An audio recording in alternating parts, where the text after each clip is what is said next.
Because if we accept ourselves as pure consciousness, then fear disappears, which is the basis of all of the discourse that we can ever know. There's no fear of the death of divine life. There's no fear of disease. There's no fear of lack or limitation in the divine life, so that when any sense of fear would appear, it would be a fear for that selfhood which doesn't exist. And remembering that would be the treatment. Remembering that would be the prayer. The very moment we sensed fear in ourselves or another, we could ask that question. What's the fear about?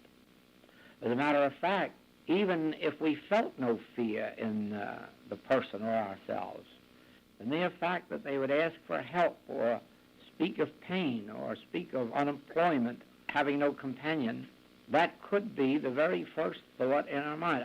Here's a fear of a selfhood that doesn't exist. And that would be the treatment. Many and many a time when I'm called upon for help, the only thing that comes into my thought is the word fear, and then I laugh to myself and I say, thank you, and that ends it, because there is nothing. There is really nothing but fear. But the point is this, and this is the point you must remember. We're not dealing with your fear or the fear of a patient. Don't ever try to heal fear in a patient. Don't ever try to get rid of fear in yourself. Personalizing fear is just the same as personalizing good. Fear is not yours or mine. Fear was on earth before we were.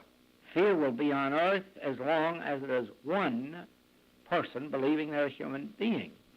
So never be concerned about getting rid of your patient's fear. Don't handle fear for your patient. Don't handle it for yourself. Just handle it as a universal claim. Never think that it's your patient's fear of their life that we have to handle, otherwise you'll never meet the situation. Never believe that it's your patient's pain you have to deal with. Never. That is why, first of all, you never need to know the name of a patient or what they're suffering from, whether it's sin, disease, death, lack, or limitation. As a matter of fact, that's why you don't have to receive the call from your patient. They could cable you or telephone when you're out and still get the same help if you were dwelling in the secret place of the Most High.